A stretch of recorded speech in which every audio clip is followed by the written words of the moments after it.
Saudara-saudariku, berbahagia kita tersambung kembali untuk melanjutkan kajian kita di Aqsa Al-Quran Sunnah Solution.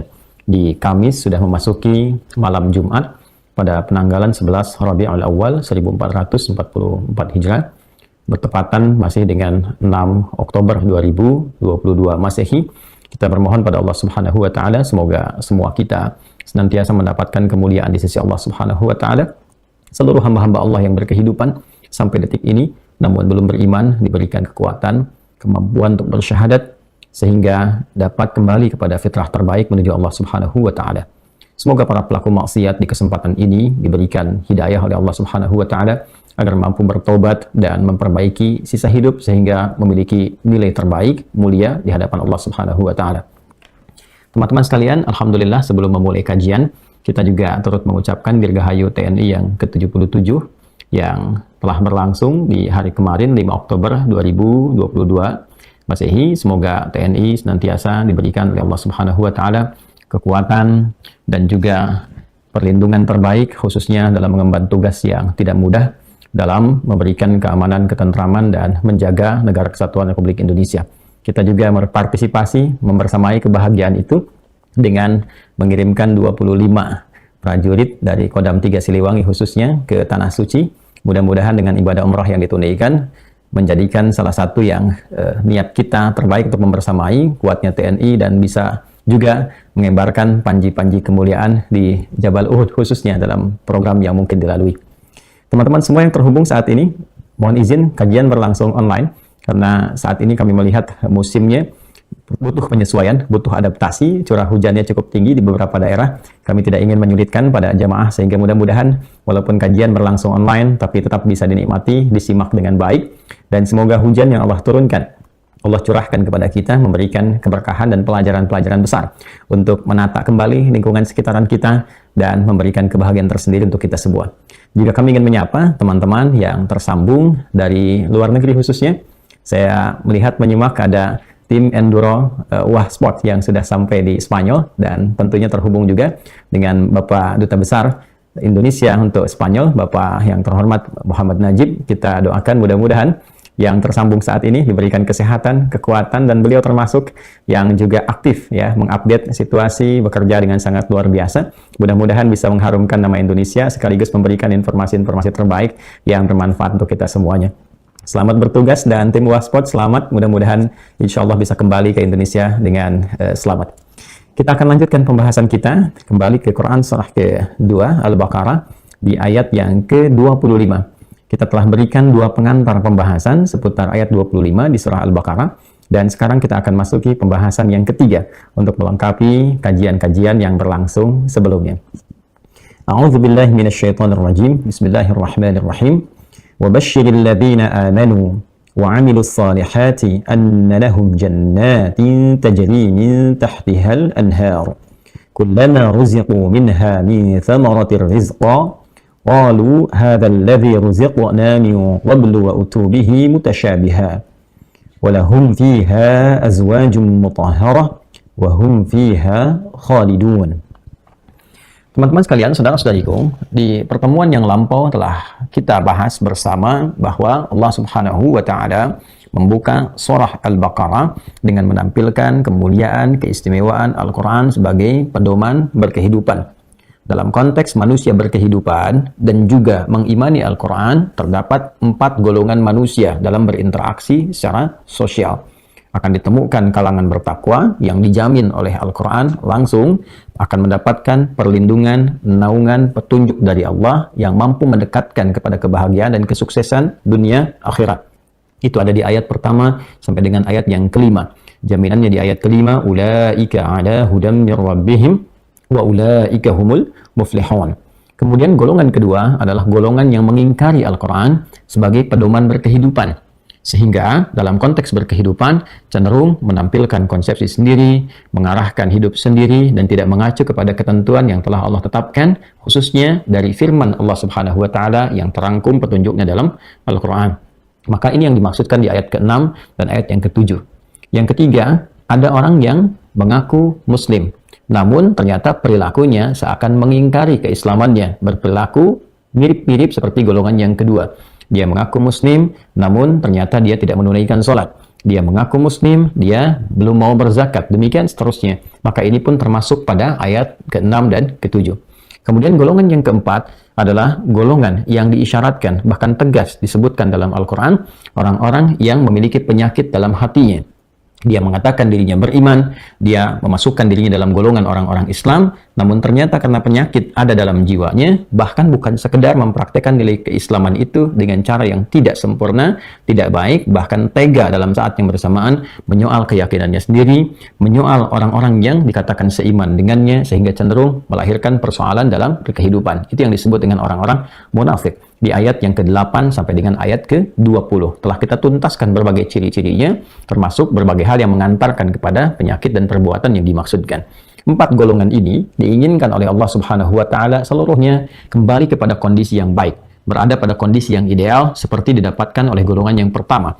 Maka di ayat ke-21 diberikan jalannya, di ayat ke-22 dipertegas alasan rasionalitasnya. Kemudian setelah itu dimintakan kemudian semua golongan ini, khususnya 2, 3, dan 4, kembali berkaca diri, berintrospeksi, dan memperbaiki aktivitas sehingga semua berpeluang mendapatkan kebahagiaan yang sejati, baik dunia ataupun akhirat. Namun demikian, akan didapati orang-orang dari golongan khususnya 2, 3, dan 4 yang memang agak sulit untuk diingatkan sehingga alih-alih ingin kembali, namun mengajukan diri untuk menantang Al-Quran, mengajukan diri untuk menantang isi bahkan petunjuk-petunjuk dalam Al-Quran, sehingga Allah Subhanahu wa Ta'ala memberikan pernyataan terbalik, bahkan tantangan yang argumentatif supaya mendatangkan yang semisal Al-Quran. Mereka banyak menuduh bahwa Al-Quran adalah produk manusia, Al-Quran adalah buatan atau rekayasa Nabi Muhammad SAW. Mereka juga menuduh bahwa Nabi Muhammad SAW adalah bagian dari penyair, bahkan tega menuduh beliau adalah bagian dari tukang sihir, kemudian dukun, dan lain sebagainya, sehingga Allah tegas membela dan membersihkan Nabi Muhammad SAW dari berbagai aneka tuduhan yang dimaksudkan, dan menantang secara argumentatif jika memang kalian mengatakan Al-Quran rekayasa bahkan buatan Nabi Muhammad, karena beliau manusia, kalian pun tentu bisa membuat yang semacam itu. Maka di ayat ke-23 dihadirkan tantangan itu untuk membuat semisal Al-Quran, menghadirkan semisal maknanya, menghadirkan semisal pengetahuan dan kandungan yang didapatinya, dan juga mendapati ancaman di ayat ke-24. Kalau memang tidak mampu melakukan itu dan tidak akan pernah mampu karena Al-Quran adalah firman Allah, maka setidaknya berargumentasilah yang rasional. Setidaknya berargumentasilah dengan cara yang benar, memiliki hujah, bukan sekedar kemudian menyoal dan menuduh, tapi tanpa bukti yang jelas. Maka orang-orang yang menyoal tanpa bukti yang jelas cenderung ingin menuduh, cenderung menjadi troublemaker, cenderung menghadirkan berbagai hasutan-hasutan yang dapat memecah belah, maka ancamannya oleh Allah Subhanahu wa Ta'ala diancam dengan satu tindakan yang sangat berbahaya, yang berpotensi menjerumuskan ke dalam neraka yang paling dalam, bahkan menjadi bahan bakarnya. Plus dengan objek-objek yang disekutukan saat berkehidupan di muka bumi. Maka di ayat ke-24 Allah Subhanahu wa Ta'ala meminta semua orang-orang itu untuk bertobat, kembali kepada jalan yang benar.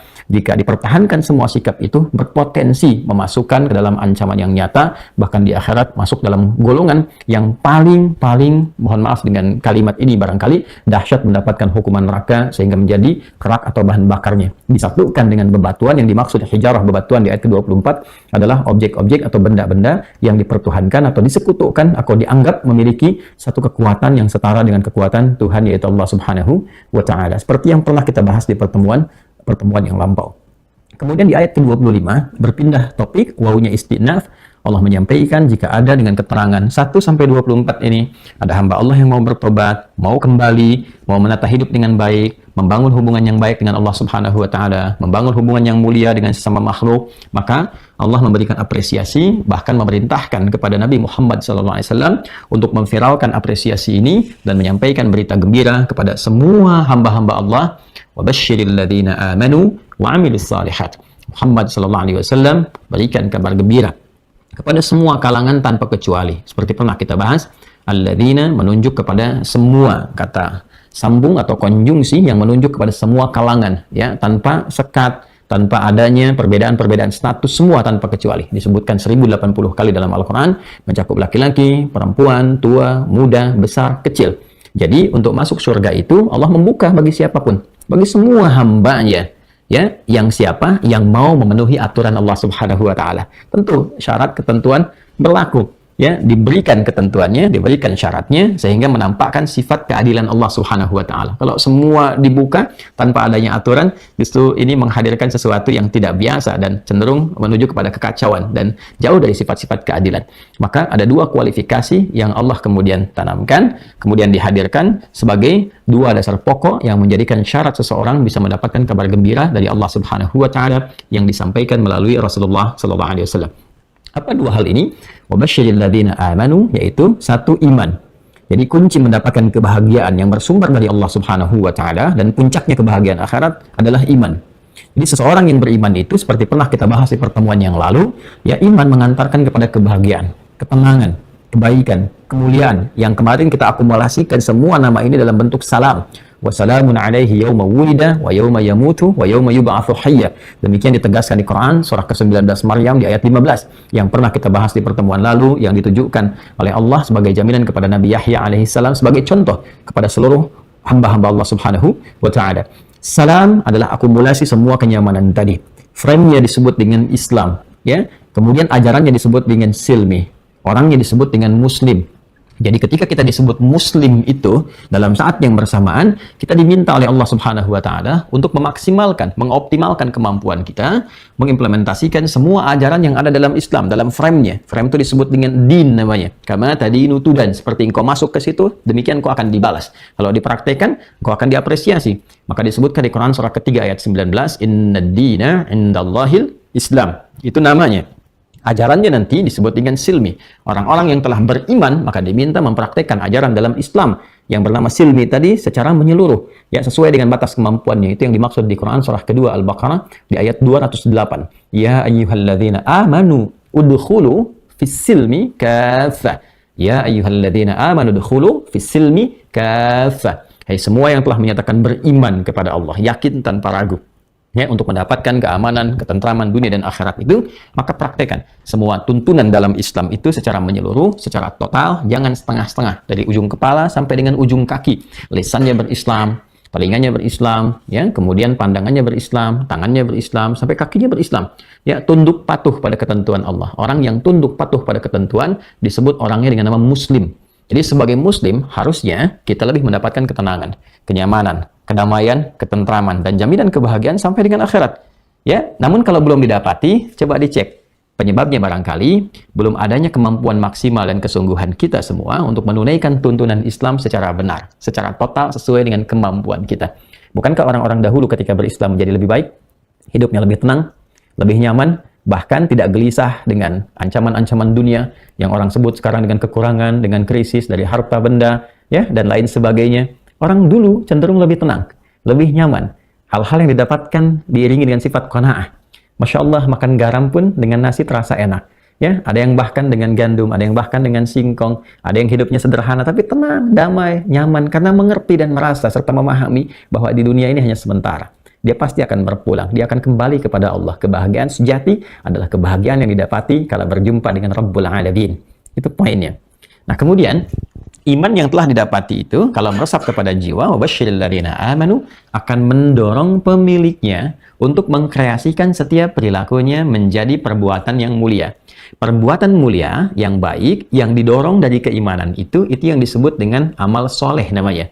Jamaknya amilus salihat. Jadi ayat ini memberikan kesan kepada kita, orang-orang yang beriman itu, maka imannya akan cenderung membimbing seluruh bagian tubuhnya untuk berperilaku yang mulia. Bahasa singkatnya, orang beriman itu pasti baik.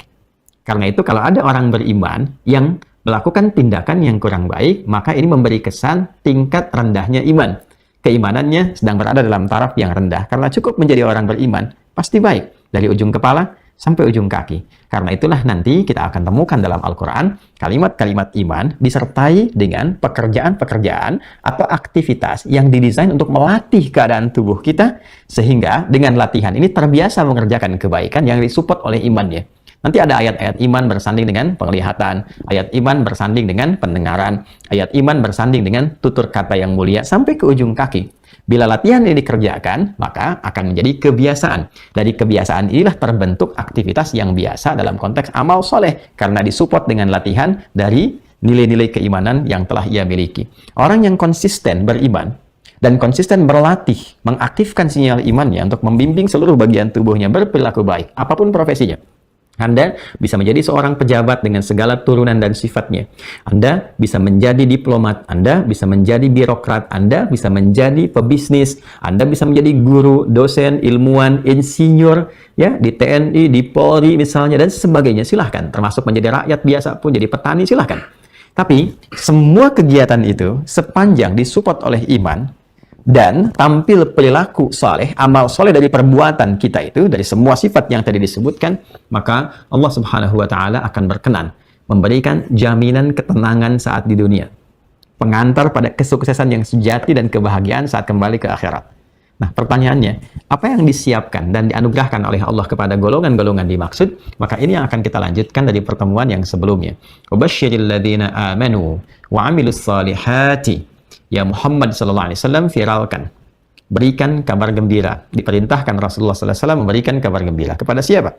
Kepada semua kalangan yang mampu menata dirinya dan menetapkan untuk berkomitmen beriman kepada Allah Subhanahu wa Ta'ala tanpa ragu sedikit pun, lalu menjadikan imannya untuk membimbing semua perilakunya mengerjakan semua perbuatan mulia, amal saleh. Maka bagi mereka itu, annalahum jannatin tajri min tahtihal anhar. Masya Allah, lahumnya itu didahulukan. Ya, kalau dalam kalimat standar ini bunyinya begini. Kalau di luar Quran ya, kalimat standar. Anna jannatin tajri min tahtihal anhar lahum. Itu asalnya. Tapi di firman Allah ini, dalam Al-Quran yang sangat mulia ini, Allah mendahulukan lahumnya, anna lahum, ya. Kemudian setelah itu, ya, isim innanya disusulkan. Jannatin tajri min tahtihal anhar. Mari kita uraikan supaya kita bisa mendapatkan rasa tersendiri, ya, dan menikmati indahnya ayat Al-Quran serta janji yang Allah berikan dengan kita menganalisis setiap kalimat-kalimat Quran yang dimaksudkan. Bismillahirrahmanirrahim. Ini kita masih di Quran surah ke-2 Al-Baqarah ayat ke-25.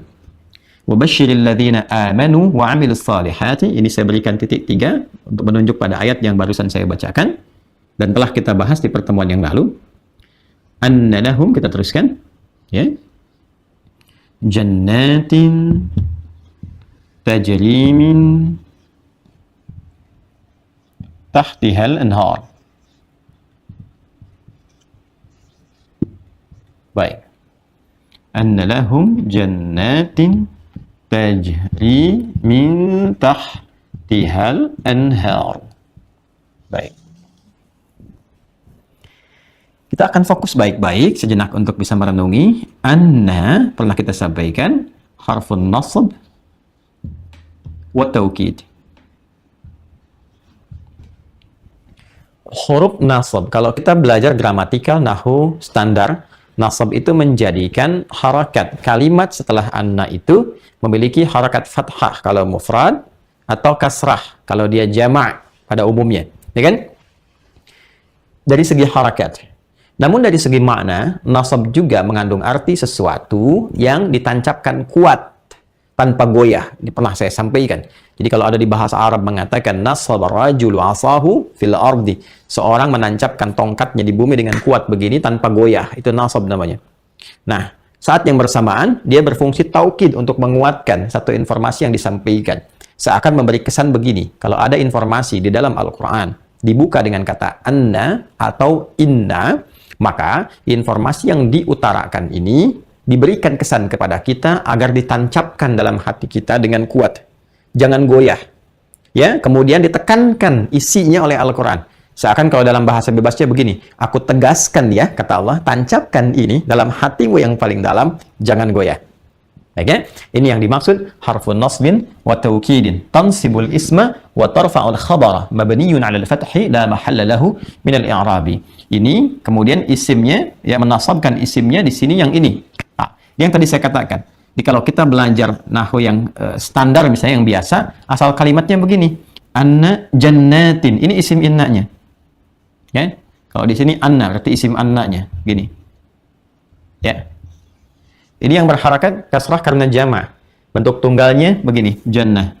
Seperti ini. Ini tunggalnya. Jim, nun, ta marbutah.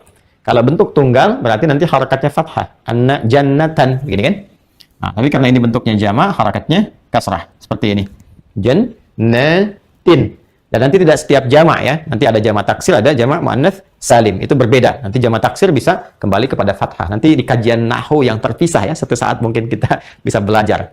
Jadi saya ingin tunjukkan secara i'rab atau perubahan harakat, huruf ini menjadikan huruf pada kalimat setelahnya di harakat akhirnya berharakat nasab, bisa fathah, bisa kasrah, tergantung keadaannya. Tapi pesan pentingnya adalah ya, nasab bukan hanya menunjuk kepada harakat, tapi juga menunjuk kepada keyakinan yang kuat. Mesti yakin, ya. Tancapkan pada jiwa yang paling dalam, jangan pernah ragu. Ada taukid, ditegaskan informasinya. Asal kalimatnya, anna jannatin tajri min tahtihal anhar lahum. Asalnya begitu. Yang standar ya, yang standar. Bahwa orang-orang yang beriman dan mampu menjadikan imannya sebagai acuan untuk mengkreasikan amal soleh dalam kehidupannya, maka tancapkan pada hatimu yang paling dalam. Jangan pernah ragu, kata Allah. Ya, aku telah siapkan ini berbagai macam surga, aneka surga, bukan cuma satu, bentuknya jamak, kan? Yang dihiasi dengan keindahan yang tak mampu dilukiskan oleh siapapun makhluk saat ini.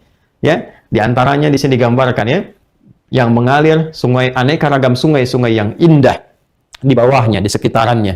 Ya, apa yang kita gambarkan sekarang nggak seperti itu. Makanya kata Nabi, "Mala 'ainan ra'at wala udhunun sami'at wala khatara ya fi qalbil bashar." Jadi nggak seperti yang kita lamunkan, nggak seperti yang kita bayangkan, nggak seperti yang terlintas di benak kita, ya. Dan tidak seperti yang pernah dilihat atau pernah kemudian kita simpulkan dari informasi yang kita dengar, kita simpulkan, kita bayangkan, nggak begitu. Ya, jadi sifatnya bukan fiktif untuk manusia, bukan. Ya, kita bisa kemudian membayangkan sesuatu, tapi aslinya nggak seperti itu, lebih indah daripada itu. Jadi lafadznya nyata, Qur'annya real, nyata, tapi tidak seperti yang terkumpul gambarannya di benak kita, lebih indah daripada itu, sehingga membuat kita semakin lebih penasaran. Ya. Nah, saya ingin kembali ke sini dulu. Asalnya ke sini, baru lahum.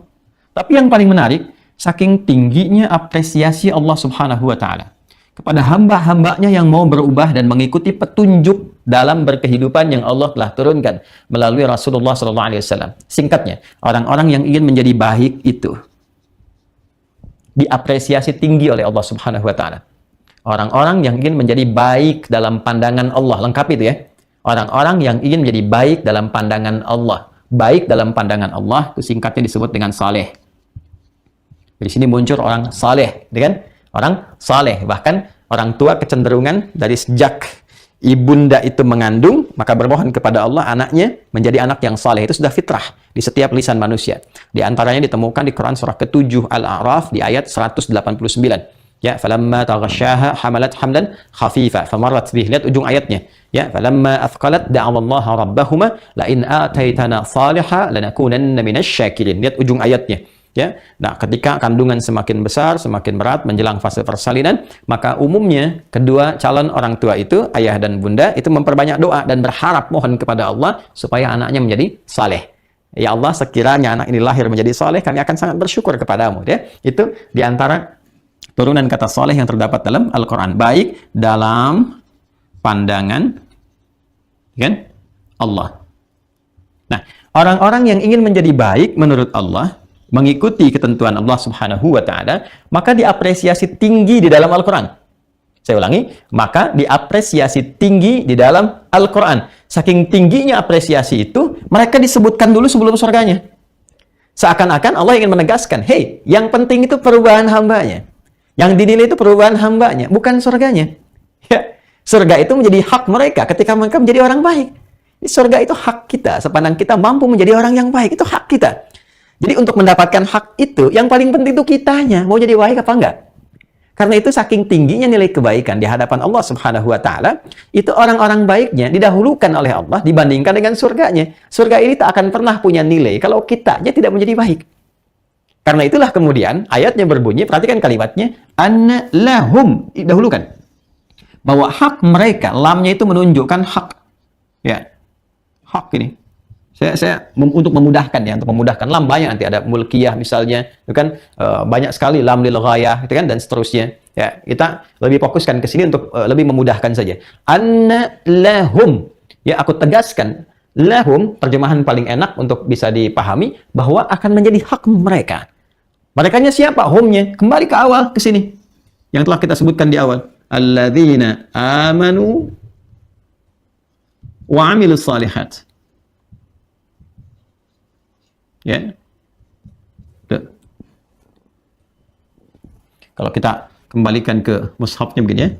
Solihat. Ya. Jadi saya tuliskan untuk menggantikan ini ada alif di atas untuk memudahkan. Alladzina amanu wa amilus solihat. Ya, siapa hum yang dimaksudkan ini? Ini orang-orang yang ingin menjadi saleh, yang ingin menjadi baik dalam pandangan Allah Subhanahu wa taala. Jadi saking tingginya nilai kebaikan itu dan saking diapresiasinya oleh Allah hamba-hambanya yang mau berubah menjadi baik apapun aktivitas mereka. Anda boleh menjadi pejabat-pejabat yang baik, hakim menjadi hakim yang baik, jaksa menjadi jaksa yang baik, polisi menjadi polisi yang baik, tentara yang baik, rakyat yang baik, ustadz yang baik, ya kan?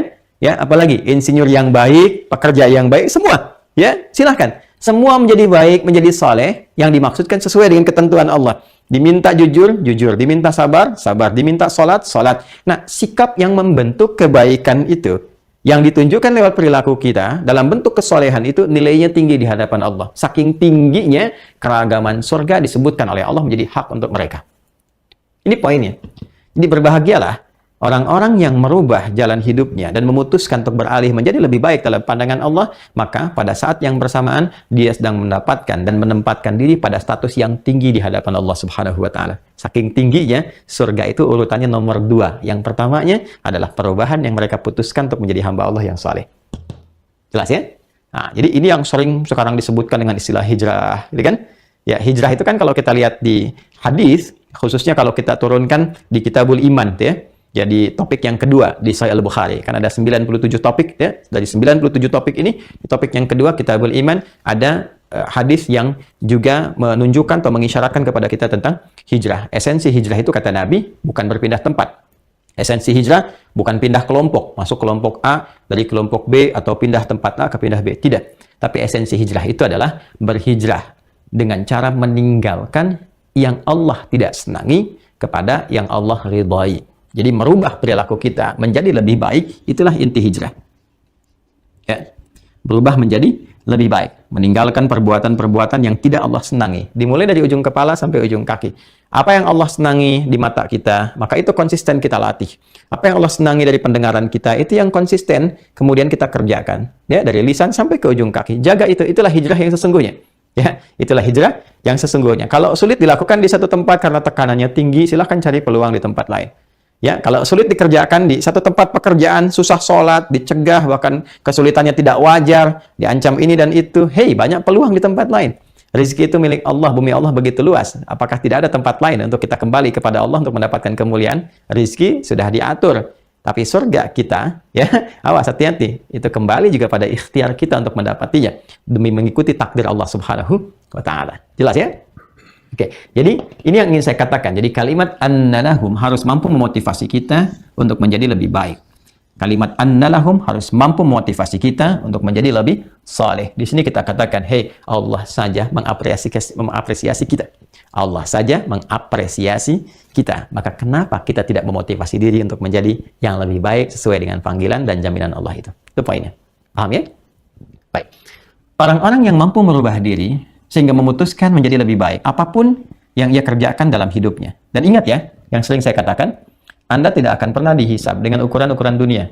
Berapa banyak kemudian harta yang pernah Anda kumpulkan, berapa tinggi jabatan yang pernah Anda dapati, ya, berapa luas ilmu yang pernah Anda raih. Bukan itu.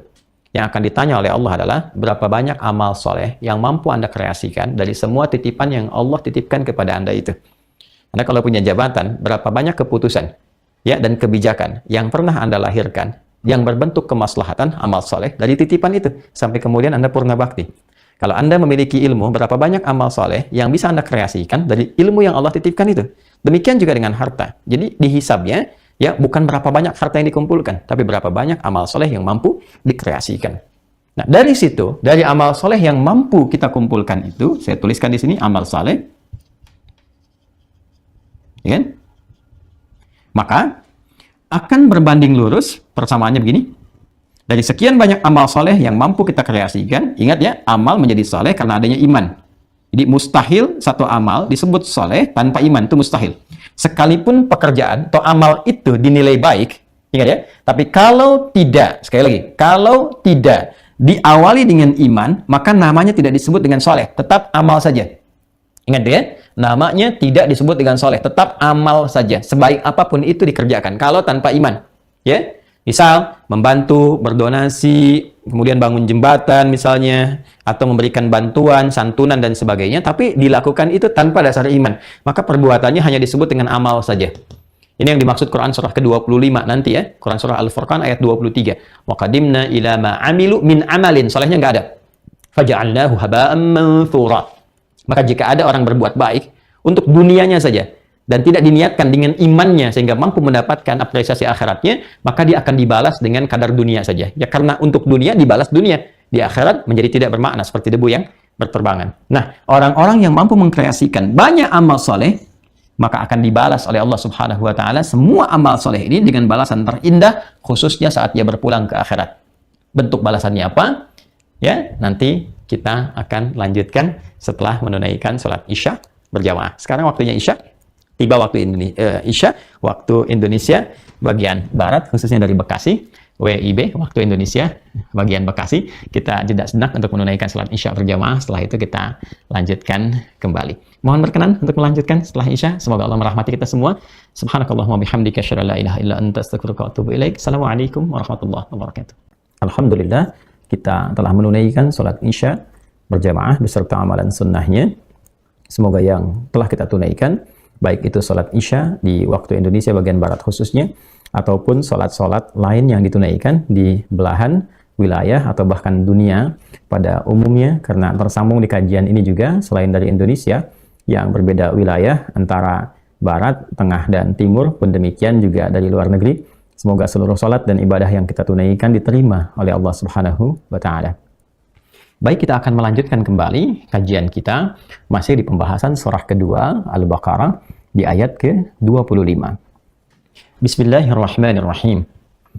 Dalam penjelasan ba'da maghrib menjelang Isya tadi telah sampai kita pada satu titik pembahasan bersama tentang apresiasi yang Allah berikan kepada hamba-hambanya yang konsisten menunaikan amal saleh sampai dengan akhir hayatnya. Wa basyiril ladzina amanu wa 'amilus shalihat. Muhammad sallallahu alaihi wasallam viralkan, beritakan kabar gembira, kabarkan kepada segenap insan beriman yang komitmen dengan imannya, kemudian melatih dirinya untuk mengikuti tuntunan iman sehingga mampu mengkreasikan amal soleh dalam semua tindakan dan perilaku hidupnya. Annalahum, tancapkan keyakinan pada jiwa mereka yang terdalam. Aku tegaskan, jangan pernah ragu. Hak mereka, aku siapkan untuk mereka jannatin tajri min tahtihal anhar. Jannat, ini apresiasinya. Jadi persamaan dari ayat ini yang mampu kita turunkan, orang-orang yang mampu mengkreasikan diri untuk beramal soleh karena tuntunan imannya, maka Allah telah siapkan untuk mereka beragam surga. Jadi bukan hanya satu jenis surga, beragam surga. Perhatikan persamaannya. Ini bentuknya jama' wa amilus shalihat, aneka ragam amal soleh. Karena nggak mungkin hanya satu amal soleh saja. Bagian tubuh kita saja kan sudah banyak nih. Ya, ada mata, ada kemudian apalagi telinga untuk mendengar, ada mulut, lisan untuk bertutur sampai ke ujung kaki.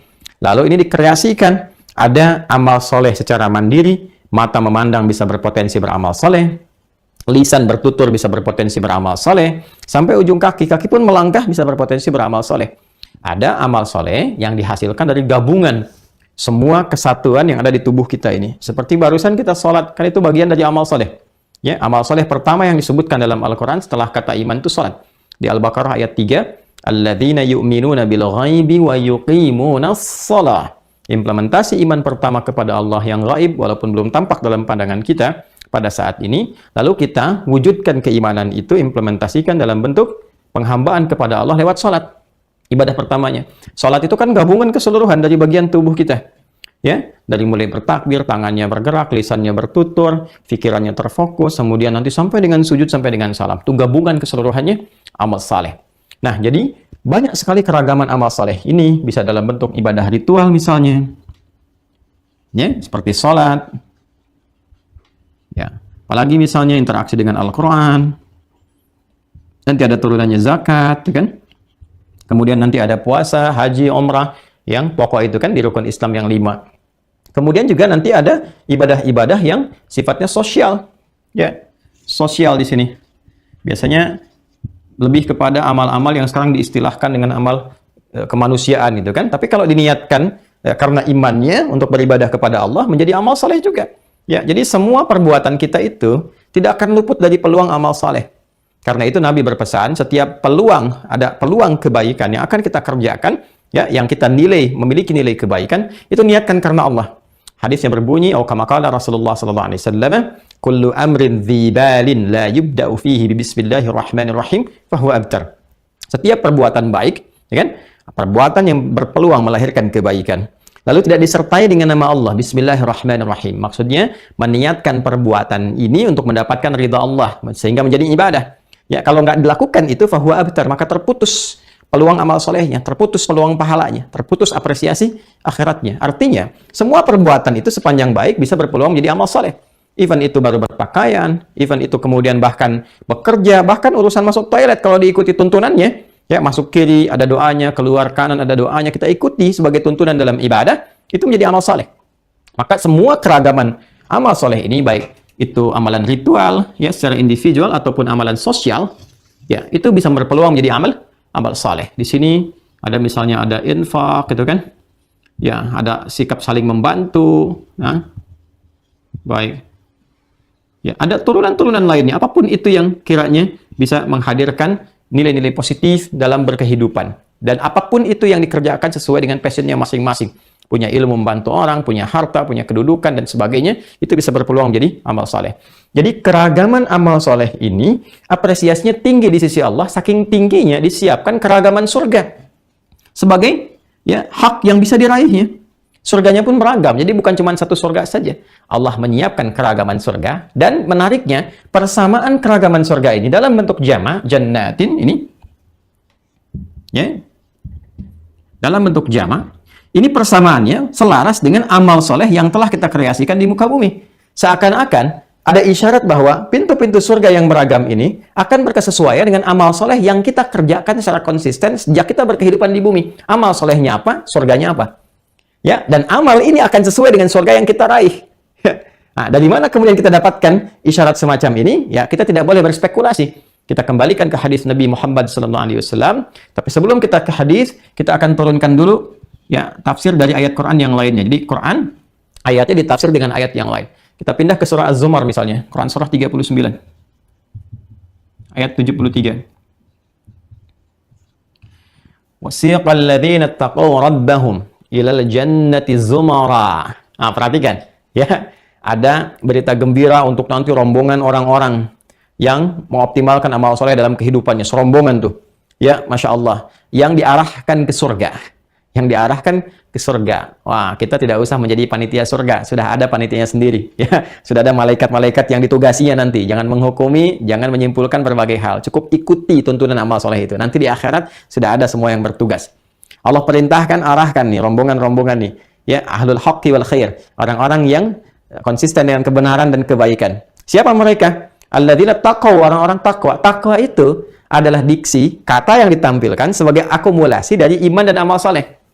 Makanya di Quran itu ada iman, amal soleh, takwa. Atau kadang takwanya dahulukan, kemudian iman, amal soleh. Rumusannya begini. Ya, rumusannya iman sama dengan amal soleh sama dengan takwa. Ini persamaannya. Nanti sama dengan surga di akhirat. Ridha Allah subhanahu wa ta'ala. Karena rahmat Allah, ridha Allah dapatnya surga. Tapi ini poinnya nih. Ya. Karena itu seringkali kita dapatkan persamaan ini secara selaras tampil dalam Al-Quran. Kadang disebutkan imannya dulu, amal solehnya baru takwa. Kadang takwanya dulu, baru iman, amal soleh. Contoh, ya, contoh gabungan ketiganya di Al-Baqarah itu, di ayat 2 dan 3. Dzalikal kitabu la raiba fihi hudal lil muttaqin. Muttaqin itu kan orang takwa. Jama' dari kata taqi itu muttaqin. Ya kan? Siapa orang takwa dimaksudkan? Alladzina yu'minuna bil ghaib. Imannya dulu. Wa yuqimunas shalah. Salat amal saleh. Wa mimma razaqnahum yunfiqun. Itu amal saleh. Jadi ada takwanya, ada imannya, ada amal salehnya. Baru nanti ayat 5-nya ulaika ala hudam min rabbihim wa ulaika humul muflihun. Ya. Baik. Kemudian Apalagi misalnya contohnya yang iman dulu, baru kemudian amal soleh dan takwa. Ayat puasa misalnya, Al-Baqarah ayat 183. Ya ayyuhalladzina amanu, iman dulu. Kutiba alaikumus siyam, puasa amal soleh. Kama kutiba alal ladzina min qablikum la'allakum tattaqun. Ya, jadi akumulasi iman dan amal soleh yang dikumpulkan itu, kalau kita gabungkan, itu menjadi ciri takwa. Menghasilkan apa yang disebut dengan takwa. Orang yang disebut dengan taqi, kalau tunggal. Jamaknya disebut dengan muttaqin atau muttaqun.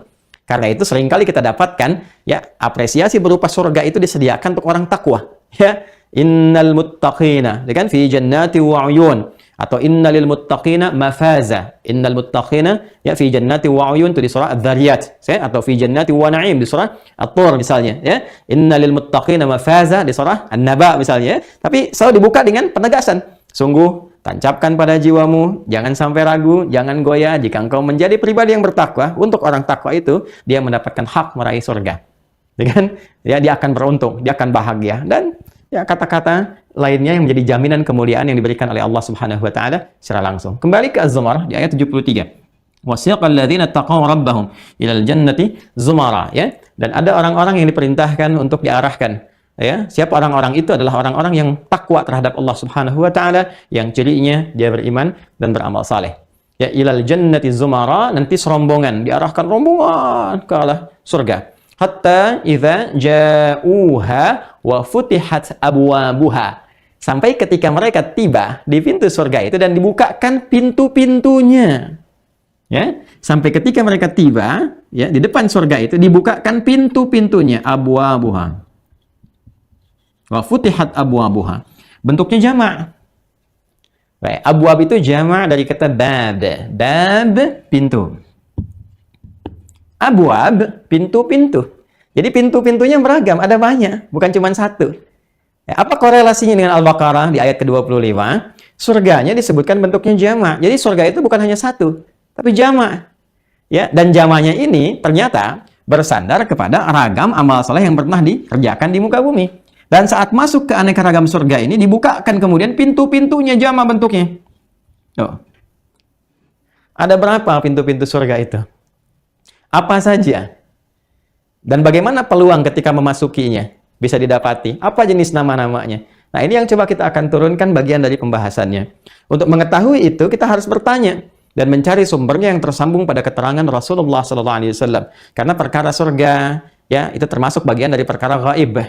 Yang nggak bisa kemudian kita spekulasikan begini, begitu, tidak. Perkara gaib artinya hak pengetahuannya hanya milik Allah Subhanahu wa Ta'ala. Bukan ranah manusia. Bukan ranah makhluk. Karena kembali kepada Allah, maka kita harus mencari referensi yang tersambung pada informasi yang kemudian disampaikan dari Allah Subhanahu wa taala. Nggak mungkin bisa kita raih kecuali melalui Rasulullah SAW. Karena di antara tugas Rasulullah adalah menyampaikan setiap informasi berupa wahyu yang Allah firmankan atau beritakan kepada beliau untuk diteruskan kepada umatnya sampai dengan tiba di kita semua. Ada dua jenis yang bisa kita dapati. Yang pokok disebut pertama dengan Al-Quran, 6.236 ayat, 30 juz, 114 surah. Langsung bisa kita akses.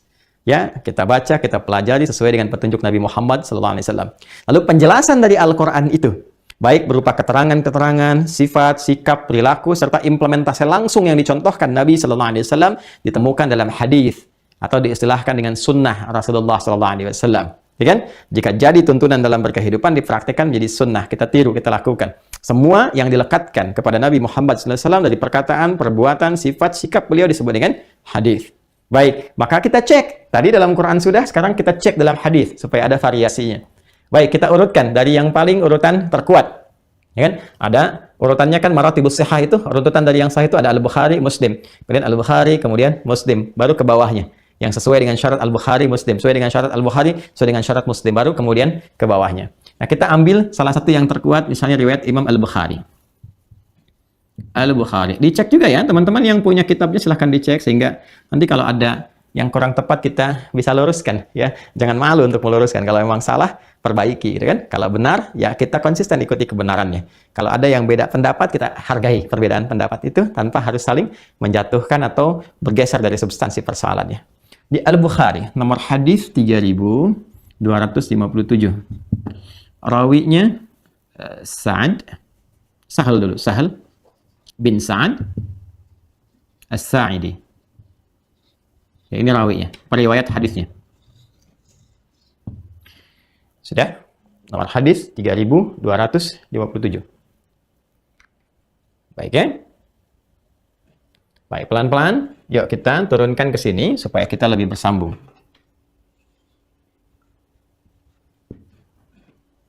Sudah. Inna fil jannati baban yuqalu ar-rayyan la yadkhuluhu illa as-sha'imun. Sudah? Baik, salah satunya sungguh di dalam surga itu ada satu pintu. Dikenal dengan nama ar-rayyan. Tidak memasuki pintu itu kecuali ahli siyam. Ahli saum, puasa. Sudah? Baik. Kemudian, perhatikan ini, diksi yang langsung tepatnya sesuai dengan tadi urutan hadisnya. Atau kama qala Rasulullah SAW, Inna lil jannati thamaniyata abwab. Sungguh surga itu memiliki 8 pintu.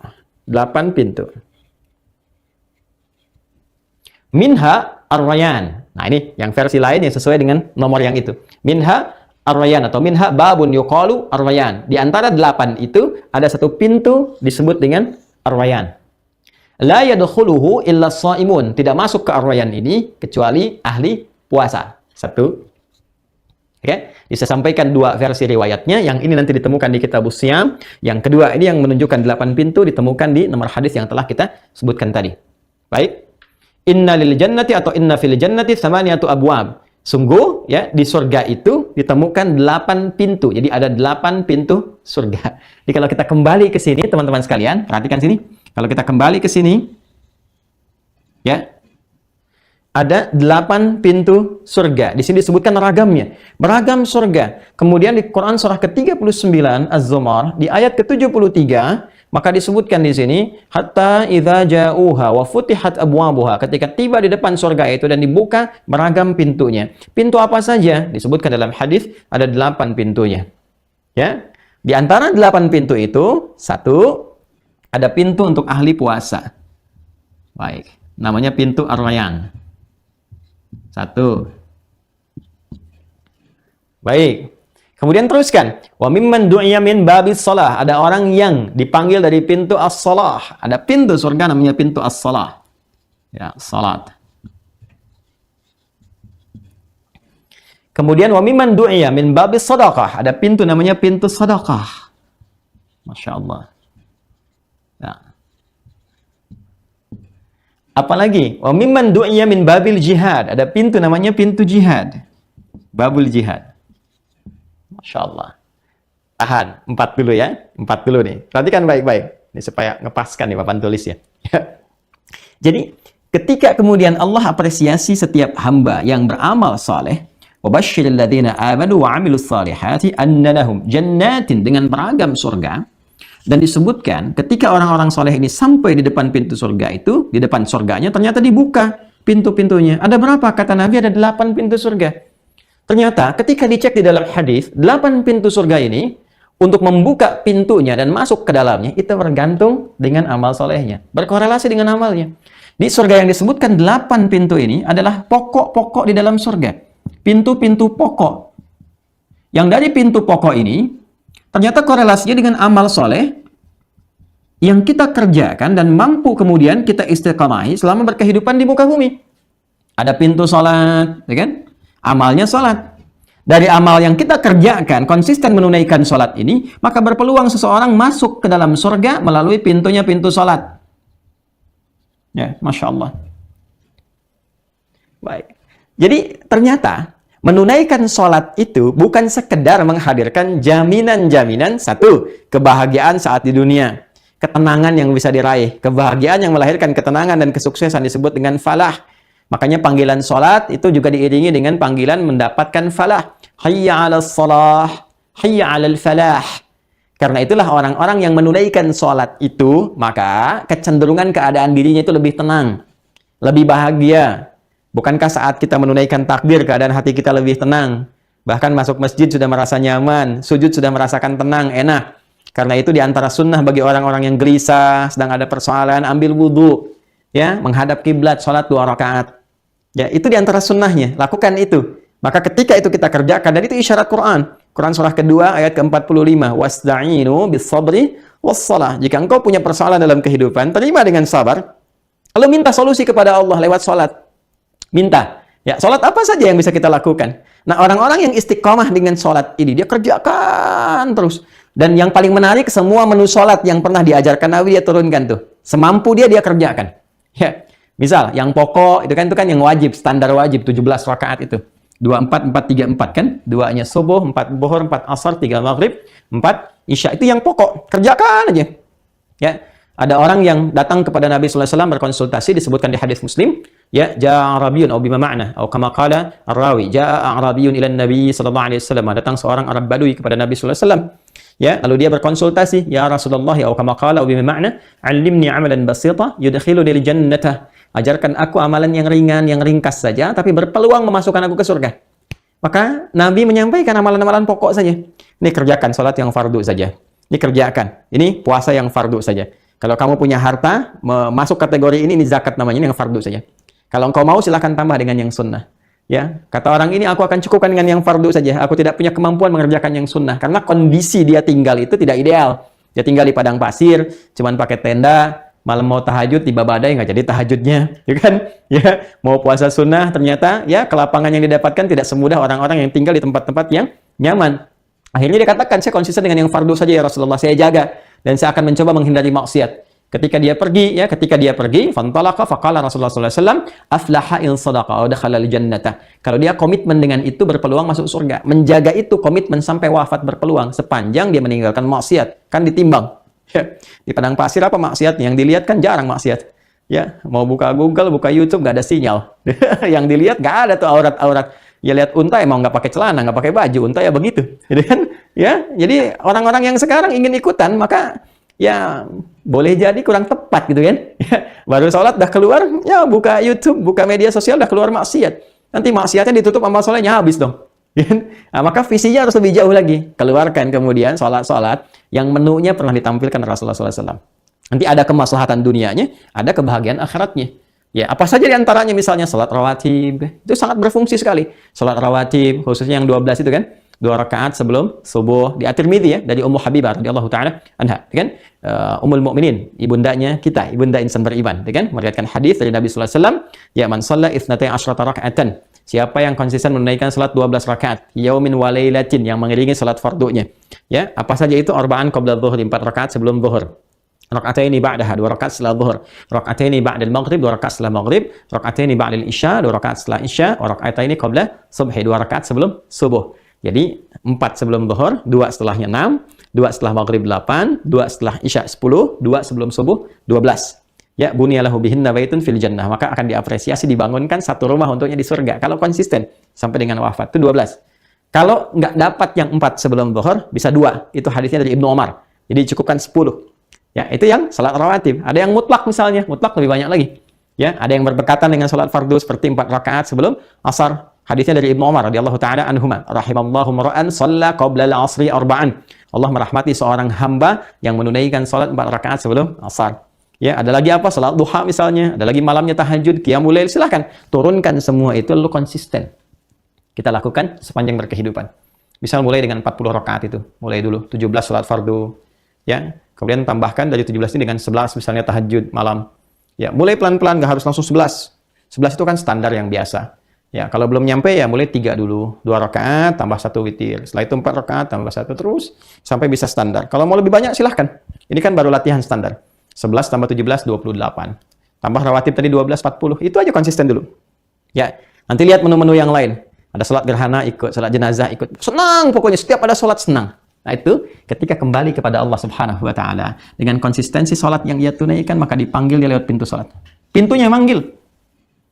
Ya, pintunya manggil. Ainal musallun, ainal musallin, masuk. Kalau bukan ahli salat enggak bisa masuk tuh. Enggak bisa masuk. Jadi amalan pertama, salat bukan hanya melahirkan ketenangan, kebahagiaan, ketentraman, menjaga kita dari perbuatan fahsya dan mungkar, perbuatan keji, ya, dari nafsu syahwat, pornografi, LGBT, kata-kata jorok, zina, selingkuh, macam-macam dijaga oleh salat. Dan mungkar, perbuatan yang diingkari oleh hati kita, pikiran kita, bersumber dari nafsu perut dan akal. korupsi, kolusi, nyogok, ya, merampok, membunuh dan sebagainya, itu mungkar. Maka orang sholat cenderung akan lebih baik. Orang sholat cenderung akan lebih tenang. Orang sholat doanya cepat terjawab. Orang sholat cepat mendapatkan kebahagiaan. Dan puncaknya di akhirat, ini, dipanggil lewat pintunya. Doanya min babis sholat. Ini salah satunya. Ya? Apalagi misalnya tadi, Ar-Rayyan. Ya, Ar-Rayyan itu pintu yang disiapkan untuk ahli puasa. Senang puasa. Ada yang menafsirkan yang fardu, yang Ramadan. Kalau tiba Ramadan senang. Dioptimalkan, puasanya maksimal, diisi amal soleh, diisi ibadah. Dan biasanya kalau Ramadannya sukses, kesananya tuh ada bekasnya. Ya ada tapak-tapaknya. Apa di antara tapak dan ciri orang yang senang dengan puasa itu, dia lanjut tuh. Dia kejar. Ada puasa sunnah, sunnah-sunnah istimewa misalnya. Ya apa saja yang sunnah-sunnah istimewa banyak. Selain yang harian itu yang kepekan dan Senin dengan Kamis kan. Ada yang sifatnya datang insidental, puasa Arafah misalnya. Ya kan? Ya ada puasa apa lagi? Ya ada Ayyamul Bid misalnya, ya. Ada puasa apa lagi? Yaum Asyura misalnya dan seterusnya, ya. Jadi dia senang dengan itu. Setiap ada puasa dia coba tunaikan, dia coba istiqomahi. Wah, dia adaptasi dulu. Kadang-kadang kan nggak kuat misalnya pertengahan, ya apa? Tapi dia mulai senang dengan puasa, itu dipanggil dari pintunya Ar-Rayyan namanya. Bahkan jelas disampaikan, la yadkhuluhu illa shaimun. Kalau di Al-Bukhari di Kitabus Shiyam, itu nanti pintunya sendiri yang akan memanggil, aina shaimun, wa nada munadin, aina shaimun, aina shaimun, mana orang yang biasa puasa, mana orang biasa puasa. Fa idza dakhaluhu ughliqa, kalau sudah masuk ke situ semuanya ughliqa, ditutup langsung seketika. Jadi orang-orang yang tidak konsisten dengan amalan puasa nggak bisa masuk lewat situ. Tapi sekali lagi, ya, syahidnya korelasi dengan pembahasan kita adalah ternyata mendapatkan rahmat Allah di akhirat untuk meraih surga itu kembali. Pokoknya amal soleh. Jadi sekarang menunya harus kita turunkan. Apa saja yang bisa kita lakukan? Salat. Ini kan baru dari amalan ritual kan? Ya, aspeknya baru ritual nih. Jadi ketika Allah memerintahkan kita untuk menunaikan sholat, bukan hanya ingin memuliakan kita di dunia, tapi juga ingin membahagiakan kita saat kembali ke akhirat kepada Allah Subhanahu wa Ta'ala. Pun demikian dengan puasa, bukan hanya melatih kita untuk mendapatkan kematangan emosional, kematangan spiritual saat menunaikan puasa. Dalam Ramadan, mental kita semakin kuat, spiritual kita semakin kuat, kemudian sisi kemanusiaan kita semakin peka dan sebagainya. Bagus, bagus. Ya, tapi lebih daripada itu, Allah ingin membahagiakan kita saat kita berpulang kepadanya di hari kemudian. Ini ada surga yang disiapkan untuk orang puasa. Dan biasanya, ya skema semacam ini ada surga, ada ini, itu untuk motivasi supaya amalnya maksimal. Saking tingginya amal itu diapresiasi, maka disiapkan surga yang senafas dengan nama amalnya. Itu maksudnya. Ya, jadi bukan obral begini, bukan begitu cara memahaminya. Ya, saking tingginya amal ini, padanannya surga gitu, dan surganya diberi nama dengan nama amalannya. Ya, dengan nama amalannya. Baik, ini ya. Jadi orang yang puasa, pintunya apa? Ar-Rayyan, kan? Masya Allah. Apalagi? Wa mimman du'iya min babi sadaqah. Bab sadaqah, bab berbagi. Ya, sedekah itu banyak sebetulnya. Ya, dalam fikih disebut kullu ma'rufin sadaqah. Setiap perbuatan baik itu disebut dengan sedekah. Setiap perbuatan baik. Tapi ada yang mengartikan spesifik. Di maksud sedekah ini, babnya adalah bab yang terkait dengan materi. Ya, sifatnya berbagi. Berbagi harta, benda, pakaian, makanan, senang berbagi. Ya, Masya Allah tuh ada teman-teman yang suka berbagi di hari Jumat, Jumat berbagi gitu kan. Ada yang Jumat berkah, ada yang Jumat macam-macam. Sifat intinya sedekah. Ya, ada yang bagi pakaian, bagi makanan, bagi minuman, senang. Dan menarik itu ada yang itu terjiwai sehingga menjadi aktivitas. Itu kalau diniatkan ibadah itu, berbagi ilmu, kan? Ya, berbagi pengalaman kebaikan jalan, diniatkan untuk mendekatkan diri kepada Allah, itu berpotensi dipanggil dari bab ini, dari pintu ini. Min babis sedekah. Ya, bab sedekah. Ada apa lagi misalnya? Ada babul jihad. Pintu dari ya perjuangan yang dihasilkan dari perjuangan. Jihad ini babnya luas sekali. Ada tingkat tertinggi perjuangan dengan harta, tenaga dan jiwa sampai ke jiwa. Sampai ke wafat. Biasanya nih pada umumnya dipahami dalam tuntutan-tuntutan militer misalnya. Yang ditetapkan oleh qadhi, oleh hakim. Jadi nggak sembarangan, bukan berangkat sendiri, semau sendiri, konsep sendiri, tidak. Ada hakim, ada qadhi. Ya, ada keputusan yang ditetapkan. Mana kualifikasinya sesuai enggak? Ya, ini ada tuntutannya. Misalnya dalam satu kondisi ini. Ya, ditetapkan ada misalnya panggilan untuk berjuang. Wah, terancam nih. Indonesia sedang terancam, misal gitu kan. Nah, kemudian dari masa perjuangan dahulu keluar fatwa ulama. Wah, ini bukan hanya nanti mengancam kedaulatan, tapi juga kalau sudah masuk mengancam kepada agama, mengancam kepada ibadah, mengancam kepada kenyamanan beraktivitas dan sebagainya. Maka keluar nanti ya putusan resolusi. Itu ada resolusi jihad gitu kan. Ada Syekh Muhammad Hashim bin Ash'ari, ada Kiai Haji Zainal Mustafa, ya, ada Kiai Haji Nur Ali yang di Bekasi di sini, Zainal Mustafa, Kiai Haji yang di Tasik dan seterusnya. Banyak sekali. Ya, Abu Yadim Yati yang di Banten dan seterusnya. Itu berjuang. Semua berjuang dan berjihad. Ya, sampai kemudian wafat dalam perjuangan itu tingkat tertinggi, yang paling tinggi nih. Perjuangan ketika ada panggilan ya secara militer dan kemudian berkorban di situ sampai ke jiwa. Sehingga menjadi wafatnya dalam keadaan syahid, jamaknya syuhada. Tapi kualifikasinya di situ ya ada otoritasnya. Nggak bisa semua orang atau setiap orang menyimpulkan, nggak bisa. Ada panggilan begini pergi jihad, tidak. Ada nggak izinnya tuh? Ada nggak kualifikasinya? Ada nggak ulama yang memberikan fatwanya, yang ulamanya itu punya otoritas, ya otoritatif, bukan 1, 2 dan sebagainya, tidak. Ya, makanya babnya ketat dan nggak boleh sembarangan. Ya, kalau salah bisa mencelakakan bukan hanya orang lain tapi diri sendiri.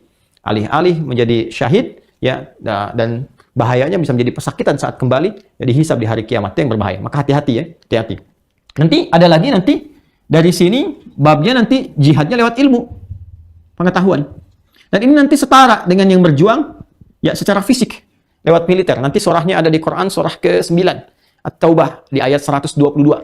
Dan ayat ini diturunkan ya untuk memberikan satu arahan kepada setiap insan beriman pada masa itu yang sangat semangat untuk berjuang mengikuti ini ya perjuangan militer, panggilan militer. Maka turunlah ayat ini untuk memberikan motivasi sehingga bisa memilih opsi. Ini ada opsi yang nilainya serupa.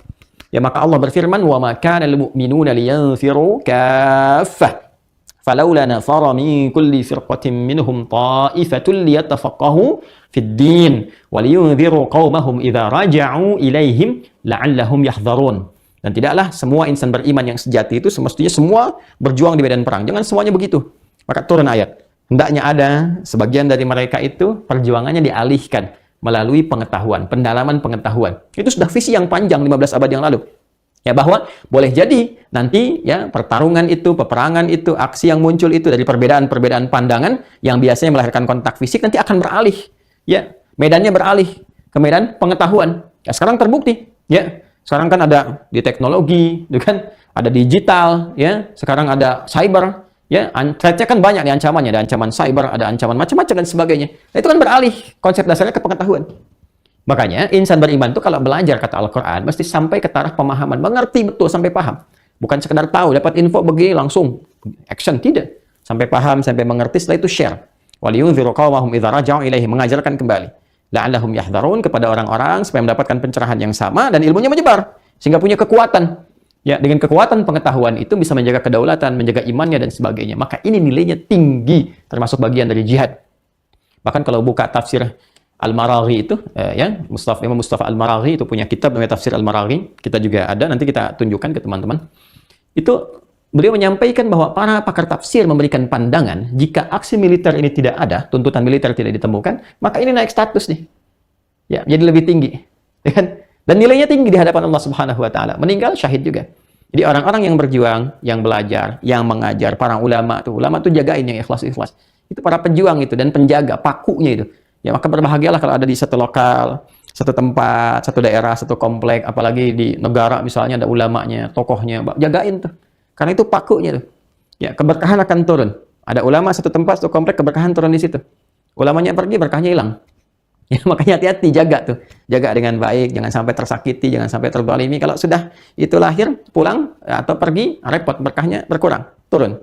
Ya, dan nanti biasanya kalau pergi ya muncul lawannya kemungkaran. Ulama itu kan bawa ilmu, bawa kebaikan. Lawan baik itu kan buruk. Ya, itu poin-poin yang penting kita jaga. Tapi harus saling bersinergi, saling menyatukan. Ya, jangan sampai dikotak-kotakkan, jangan sampai dipecah dan sebagainya. Tidak, harus bersatu. Kalau memang negerinya ingin makmur, tempatnya ingin baik, semua bersatu dalam kebaikan. Sesuai porsinya masing-masing. Dan itu ketika dilakukan jadi amal soleh, berpeluang jihad. Ya, nanti di bawahnya ada apa lagi? Banyak. Ya, ada jihad misalnya mengendalikan wabah, penyakit, kemarin COVID itu. Ya, itu perjuangannya itu masuk dalam bagian jihad. Kan jihad itu nanti melahirkan syuhada, ya. Syahid. Syahid itu nanti akan ada tiga kategori. Dunia wal akhirah, syahid dunia akhirah, seperti syahid yang wafat dalam tuntutan militer, ya, yang dibenarkan secara syariat.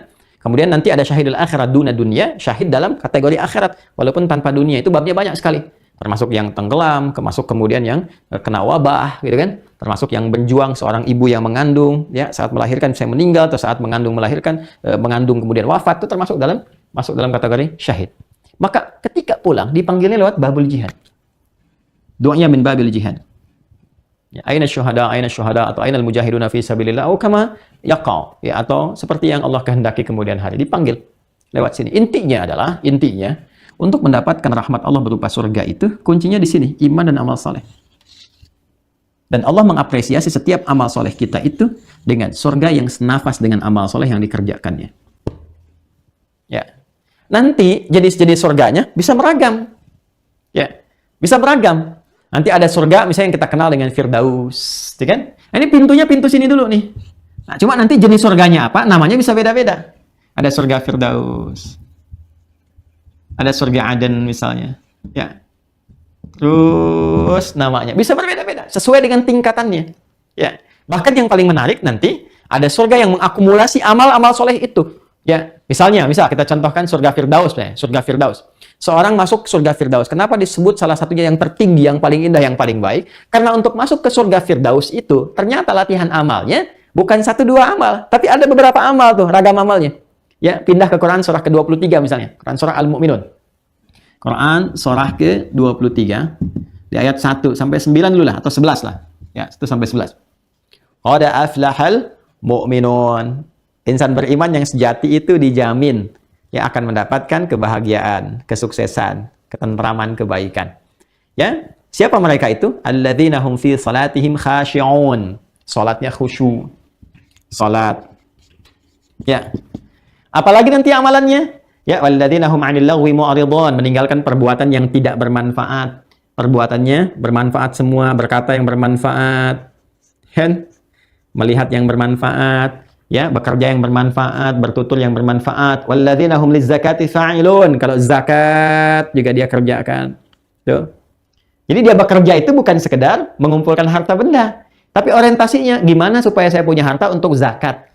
Gimana supaya saya punya harta untuk infak? Ada perintah, wa aqimus shalah wa atuz zakah. Saya sudah salat ya Allah, tapi saya belum zakat. Maka dia berusaha bekerja untuk berzakat, bukan untuk mengumpulkan harta.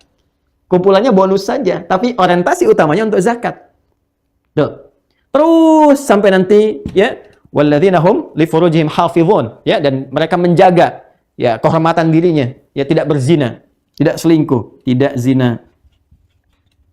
Menjaga salat, bertutur yang bermanfaat, menghindari perbuatan yang sia-sia, berusaha untuk zakat, menghindari perbuatan zina, mendekat kepada Allah. Baru ujungnya ulaika humul warithun alladzina yarithuna al-firdausa hum fiha khalidun. Mereka itulah para pewaris surga Firdaus yang sedang beraktivitas di bumi. Jadi ada pewaris surga Firdaus sedang beraktivitas di bumi. Apa aktivitasnya ini? Ya. Ini kan nudiya min babis shalah. Ada orang dipanggil lewat pintu salat. Ada orang dipanggil lewat pintu zakat, kan? Ada orang dipanggil lewat pintu sedekah, ada orang dipanggil lewat pintu puasa. Orang-orang ini mencoba mengakumulasikan semua amalan ini sehingga mendapatkan surga terbaik. Saat sahabat Abu Bakar As-Siddiq radhiyallahu taala anhu mengonfirmasi kepada Rasulullah SAW, setelah Nabi menerangkan ini, kata beliau, "Ya Rasulullah, au bima makna, adakah yang dipanggil dari semua pintu itu?" Kata Nabi, aku berharap engkau termasuk bagian dari orang itu. Aku berharap engkau termasuk bagian dari golongan atau orang itu. Jadi ada orang-orang yang dipanggil berebut oleh pintu-pintu itu. Pintu sholat manggil, pintu sedekah manggil, pintu puasa manggil, pintu jihad manggil, kan? Dipanggil masuk. Masya Allah. Apa jenis surganya? Ini bisa jadi surga Firdaus. Nanti ada lagi surga yang lain. Tapi pintunya, jenis pintunya adalah amal saleh. Ya, sejak saat itu apa yang beliau kerjakan? Maka beliau membuat kurikulum hidup ini yang harus kita lakukan. Beliau membuat kurikulum hidup. Sisa hidupnya digunakan untuk bisa meniti semua kurikulum ini saja. Walaupun beliau memilih passion hidupnya, tapi tetap beliau keluarkan semua jenis amal soleh itu. Dia begitu Nabi mengatakan, semoga engkau termasuk bagian dari itu. Ya, itu kan doa Nabi sebetulnya. Tapi beliau tidak mencukupkan pada doa itu saja. Sekalipun itu mustajab. Tapi beliau ingin berikhtiar untuk membahagiakan diri dari doa yang diterima dari Nabi itu. Maka apa yang beliau lakukan? Membuat kurikulum hidup. Dikeluarkan amal-amal soleh yang memungkinkan mendapatkan rahmat Allah lewat ikhtiar amal itu. Maka Masya Allah, tidak ada orang sakit yang menjenguk kecuali diantaranya ada Abu Bakar As-Siddiq. Tidak ada jenazah disolatkan kecuali diantaranya yang menyolatkan Abu Bakar As-Siddiq. Tidak ada orang yang kemudian diantarkan ke kuburan kecuali yang mengiringi salah satunya Abu Bakar As-Siddiq. Hampir setiap amal soleh yang mungkin bisa dikerjakan, beliau masukkan dalam kurikulum hidupnya. Dan beliau sukses. Jadi seorang pemimpin sepeninggal Nabi. Ya, penguasa negara juga, hartanya membahagiakan. Luar biasa, kaya harta, kaya diri, kaya ilmu, kaya iman, dan masih sempat menengok orang sakit, mengantarkan jenazah, menyolatkan sebelumnya, membahagiakan orang-orang sekitaran, berbagi dalam kebaikan. Itu hidupnya tuh diisi itu saja, dan indah kan? Ya kan? Indah kan? Nah, maka bagi kita sekarang saat ini mencoba kita mengeluarkan apa sih yang mampu kita konsisten. dalam berkehidupan itu yang bisa kita kerjakan. Keluarkan aja amalnya. Dari sini bisa kita lakukan. Ketika Allah mengatakan, aku apresiasi bagi kalian beragam surga, keluarkan ragamnya melalui amal soleh ini. Keluarkan pintu-pintunya. Yang 4 itu, ini yang disebutkan langsung dalam hadis lafadznya. Yang 4 lainnya ikhtilaf ulama. Ada yang menyebutkan pintunya Darussalam, ada yang menyebutkan pintunya Babul Hajj. Ya, Babus Salam, ada Babus Salam disebutkan orang-orang yang cinta perdamaian, cinta kebaikan, ya, cinta ketenangan. Dia aktivitasnya menebarkan perdamaian, tapi dalam konsep ibadah. Bukan dalam konteks kehidupan sosial. Kan sekarang juga banyak aktivis-aktivis perdamaian, kan? Ya, tapi apakah perbuatannya diniatkan sebagai ibadah atau tidak, itu poinnya. Ya, kan ada aktivis-aktivis yang konsentrasinya di bidang perdamaian, mendamaikan, islah. Bahkan Indonesia pun kan mengirimkan, kan? Bahkan ada pasukan perdamaian yang di bawah bendera PBB itu kan dari kita kan kirim juga itu. Itu kalau tentara kita doakan, ya, berjalan baik dan mereka niatkan untuk kepentingan ibadah, mendamaikan orang lain, islah dan sebagainya. Itu ada pintu Babus Salam, pintu keselamatan, pintu kedamaian, pintu kebaikan. Ya, ada salah satu yang ditarik ke situ. Ada lagi Babul Haji, ada yang menyebutkan pintunya adalah pintu haji dan umrah.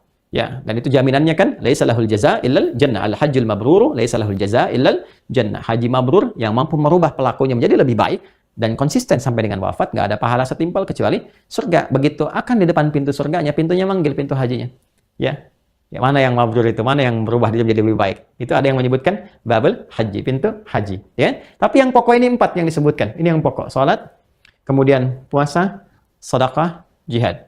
Dan kalau dikembangkan yang 4 pun menjadi luas. Selebihnya ada perbedaan pendapat para ulama mengacu kepada amal-amal soleh yang ditampilkan dalam Al-Quran. Di antaranya apa tadi? Ada haji, ya kan? Ada kemudian umrah, ya. Ada babus salam. Makna salam itu banyak. Bisa perdamaian, amalan sosial, itu kan? Ya, bisa berbagi dalam kebaikan, dan seterusnya.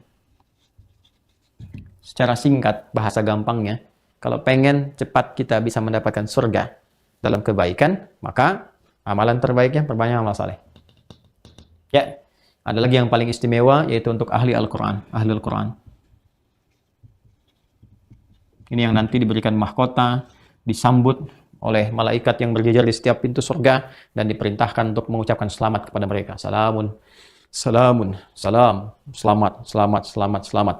Ya, alaikum bima sabartum, untuk Anda semua karena sabar saat berada di dunia melakukan amal soleh. Dan di antara ayat itu ada yang terkait dengan ahli Quran. Tahu dari mana? Di Quran surah Ar-Ra'd ayat 13, Quran surah 13 ayat 23 sampai 24. Jannatu 'adnin yadkhulunaha wa man salaha min abaihim wa azwajihim wa dhurriyyatihim wal malaikatu yadkhuluna 'alaihim min kulli bab. Salamun 'alaikum bima sabartum fa ni'ma 'uqbad dar. Ya, malaikat diperintahkan berjejer di pintu surga menyambut mereka, mengucapkan selamat karena Anda sabar saat menjalani aktivitas beramal soleh saat di dunia. Silakan nikmati surga, tempat terindah yang telah disiapkan untuk kalian.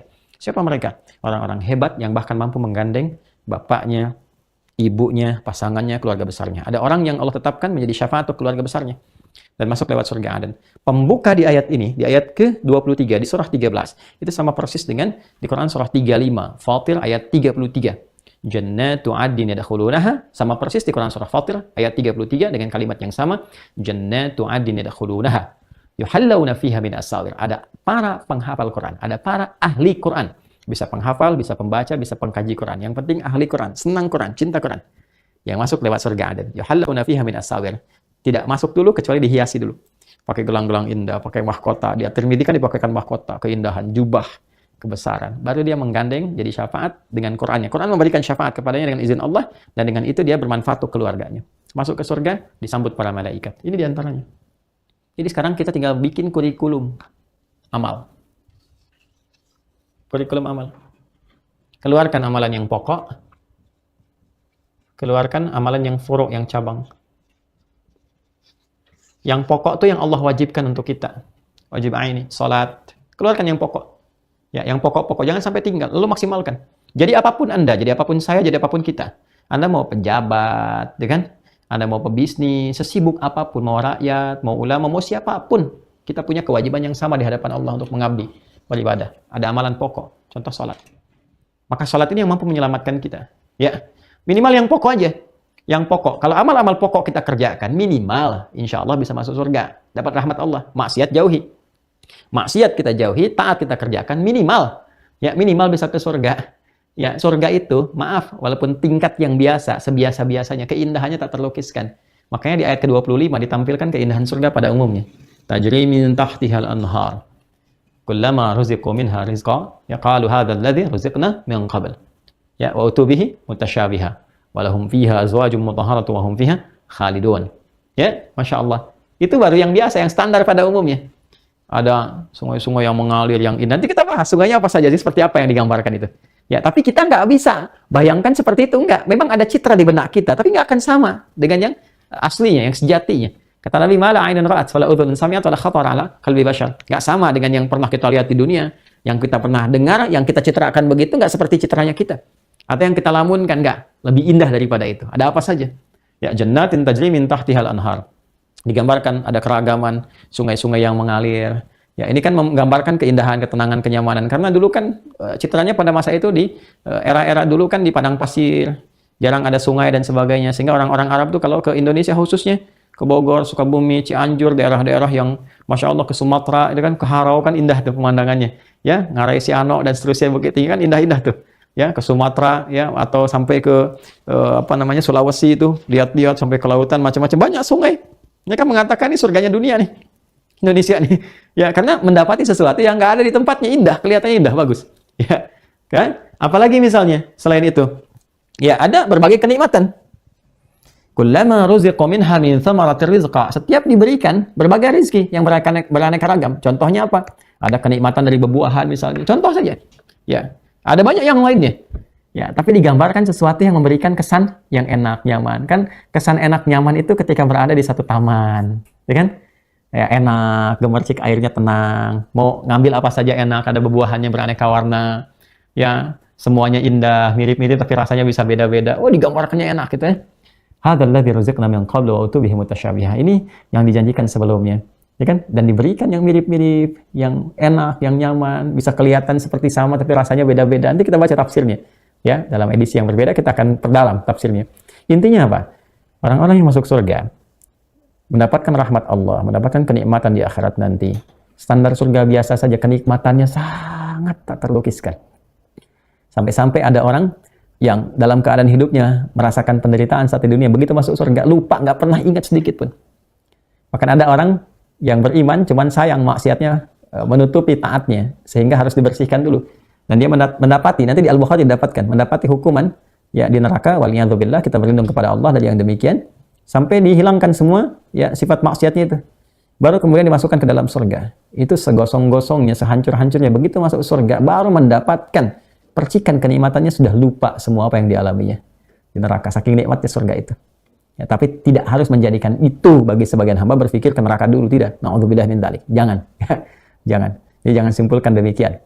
Jadi kita kembalikan bahwa yang dimaksud di sini jannatin, keragaman surga, itu kembali kepada amal soleh yang kita titi saat berkehidupan di dunia. Maka prinsipnya adalah sepanjang berkehidupan ayo berbuat baik. Itu poinnya. Sepanjang berkehidupan ayo berbuat baik. Dengan berbuat baik itu berpotensi lebih besar mendapatkan rahmat Allah Subhanahu wa taala. Dan kebaikannya bukan ukuran kita, jangan semaunya. Ada ukurannya. Ini kata Allah yang baik itu begini, ya kan? Nah, ini yang tidak baik yang seperti ini. Maka kalau baik menurut Allah, cepat ikuti, itu yang dimaksud dengan amal soleh. Ya. Baik, jadi standarnya jangan dibuat standar manusia. Standarnya adalah standar yang telah Allah tetapkan aturannya. Berbeda pendapat manusia dalam memahaminya, boleh-boleh saja itu sah. Tapi sepanjang mengacu kepada apa? Ketentuan baku yang telah Allah tetapkan. Jelas ya? Baik, saya kira teman-teman sekalian itu yang bisa kita bahas sebagai pengantar pertama, pelengkap bagian ketiga dari ayat ke-25. Kita masih akan bahas ini ya, karena kita belum selesai. Siapa yang dimaksud walahum fiha azwajum mutahharah? Azwaj mutahharah itu siapa? Wahum fiha khalidun. Kenapa menggunakan kata khalidun di situ? Apa yang dimaksud di situ? Kita akan tetap teruskan ini, termasuk kita akan turunkan beberapa amalan-amalan spesial yang melahirkan surga-surga yang mungkin kita bisa bahas. Ya, ragamnya apa saja? Kan tadi 8 pintu sudah kita dapatkan. Ya, pintu-pintunya amal saleh. Ada yang pokok tadi seperti bab salat, ya, pintu salat, kemudian bab sedekah, pintu sedekah, bab siam, bab rayyan, bab puasa, dan babul jihad. Ada yang lainnya nanti ada babul haji, babul umrah untuk ahli Quran dan turunan-turunan yang lainnya. Kemudian surga-surganya nanti kita akan turunkan. Tadi kita baru dapati sepercik tentang Firdaus. Kemudian nanti ada surga Aden. Ada yang menyebutkan Jannatun Na'im, diambil dari ayat Al-Quran. Ada Darussalam. Ya. Nanti kita turunkan apa saja amalannya, apa saja gambaran kenikmatannya, dan seperti apa motivasinya bagi kita untuk mengumpulkan itu semua dalam kemuliaan sebelum berpulang pada Allah Subhanahu wa ta'ala. Dan siapa yang menemani kita di surga itu? Seperti apa pertemanannya? Ya, dan sampai kapan berada di sana? Seperti apa jaminannya? Itu yang coba kita akan teruskan di pertemuan berikutnya insya Allah. Baik teman-teman, malam ini online, mudah-mudahan tidak mengurangi kekhusyuan dan fokus kita untuk belajar dimanapun kita berada. Semoga mendapatkan rahmat Allah Subhanahu wa Ta'ala. Izin menginformasikan, insya Allah di pertemuan berikutnya kita akan berlanjut kembali. Dan yang paling dekat ini insya Allah hari Sabtu pagi saya akan berada di Surakarta, di Solo, di UMS ya, Universitas Muhammadiyah Surakarta. Insya Allah akan berlangsung tabligh akbar di sana pukul 8 pagi sampai dengan selesai. Ya, mudah-mudahan kita bisa tersambung. Yang di sekitarannya silahkan bisa bergabung. Semoga juga bisa terbuka untuk keseluruhan, karena saya dengar ada 100.000 jamaah yang bisa terhubung dan bergabung di sana. Kemudian yang kedua, baik offline ataupun online ya, yang disampaikan kepada kami. Kemudian yang kedua, teman-teman sekalian, dengan izin Allah Subhanahu wa Ta'ala, alhamdulillah masih berproses pembangunan pesantren Ma'had Islam Rafiah Akhyar di tempat yang telah kita siapkan di wilayah Banten untuk pembuka pertama. Ini baru saya sebutkan. Insya Allah semua menjadi wakaf. Kita wakafkan dari semuanya, dari prosesnya, dari mulai semua asetnya, dan mudah-mudahan juga ilmu yang bisa kita bagikan di sana. Alhamdulillah sekarang masih berproses, sekitar 40% berjalan. Ya, kami mengajak teman-teman sekalian, mari kita investasikan untuk wakaf kita. Mudah-mudahan jadi investasi terbaik, praktek dari ini. Sedekah. Minimal sekarang kita selesaikan masjid dulu. Masjid ya, mudah-mudahan nanti pekan depan sudah mulai naik pelan-pelan. Masih ada kekurangan untuk pembiayaan, estimasi pembiayaan itu untuk masjid. Mari kita sama-sama, saya kira, untuk berwakaf, mudah-mudahan jadi milik kita semua. Kalau tidak salah itu betul ya, rekeningnya di BSI ya, Bank Syariah Indonesia, atas nama Yayasan Ma'had Islam Rafiah Akhyar. Nomor rekening 111, 3 kali satunya 111, kemudian 4444 4 kali 4-nya, dan ujungnya 142. Ya, 1114444, kemudian 142, ada 10 nomor. Ya, silakan teman-teman kalau ingin berwakaf, itu wakaf ya. Kami nggak butuh donasi, itu untuk wakaf teman-teman yang pengen wakaf. Ya, kalau memang ada hal yang lain yang tidak jadi masalah, teman-teman yang lain yang ingin kemudian berinvestasi untuk akhiratnya silahkan. Dan itu tidak dimiliki oleh siapapun. Ada masjid, ada asrama, ada yang lainnya, dan akan diteruskan. Ya, dan saya juga berpesan kepada murid-murid yang sedang belajar di luar, yang kami utus serius belajar, tolong sungguh-sungguh. Ya, kami sudah siapkan berbagai hal, termasuk pesantren dan sebagainya. Jadi kalau Allah berkehendak saya berpulang lebih dulu, Anda bisa teruskan. Ya, dan mudah-mudahan diridhoi oleh Allah Subhanahu wa Ta'ala. Kemudian yang ketiga, teman-teman sekalian, bagi yang telah mengikuti seleksi untuk beasiswa, insya Allah sedang kita siapkan, kami terhubung. Mudah-mudahan sebentar lagi sudah ada berita tentang visa keberangkatan, maka kami akan infokan, dan mohon bersiap-siap yang sudah diinfokan oleh panitia. Yang lainnya kita akan coba fasilitasi kembali, mudah-mudahan ada kuota yang ditambahkan sehingga kita bisa lakukan tes untuk berikutnya. Lalu yang terakhir, teman-teman sekalian, saya harus meminta maaf. Saya harus meminta maaf pada teman-teman yang terhubung di Mira. Belum kita mulai yang setiap ba'da subuh, mohon izin, mohon doakan saya. Kami ba'da subuh itu setelah sholat subuh kembali saya mesti bergantian dengan istri tercinta. Ada 3 balita yang masih membutuhkan perhatian, belum bisa saya tinggal sepenuhnya. Jadi mohon sekali, saya sedang mengatur, mudah-mudahan bisa dialihkan waktu atau disesuaikan, dan mudah-mudahan ada video-video yang kita bisa kirimkan untuk menjembatani materi yang telah disampaikan di pertemuan sebelumnya. Mudah-mudahan semua dirahmati Allah, kita semua disayang oleh Allah, dan diperbaiki hal-hal yang kurang untuk kita optimalkan. Malam Jumat, besok juga sudah masuk Jumat, perbanyak sholawat pada Rasulullah SAW.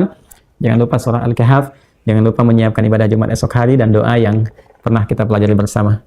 Ya Allahumma kfina bihalalika an haramik wa aghnina bi ta'atika an ma'siyatik wa bi fadlika amman siwak. Itu bisa kita optimalkan insyaallah. Terima kasih. Kita berdoa, semoga doa ini memberkahi pembelajaran kita, melengkapi apa-apa yang kurang, yang salah, yang keliru tinggalkan. Ya, koreksi dan tampilkan yang benar. Yang benar kita ikuti istiqamah sampai kita kembali pada Allah Subhanahu wa Ta'ala. Allahumma taqabbal minna innaka antas sami'ul alim wa tub 'alaina innaka antat tawwabur rahim. Rabbana atina fid dunya hasanah wa fil akhirati hasanah wa qina adhaban nar. Allahumma kfina bihalalika an haramik wa aghnina bi ta'atika an ma'siyatik wa bi fadlika amman siwak. Allahumma ij'alna min ahli al-Qur'an واجعل القرآن صاحبا لنا في الدنيا وشفيعا لنا في الآخرة يا أرحم الراحمين. ربنا آتنا في الدنيا حسنة وفي الآخرة حسنة وقنا عذاب النار. وصلى الله على سيدنا محمد وعلى آله وصحبه أجمعين. وآخر دعوانا سبحانك اللهم وبحمدك نشهد أن لا إله إلا أنت نستغفرك ونتوب إليك والحمد لله رب العالمين. السلام عليكم ورحمة الله وبركاته.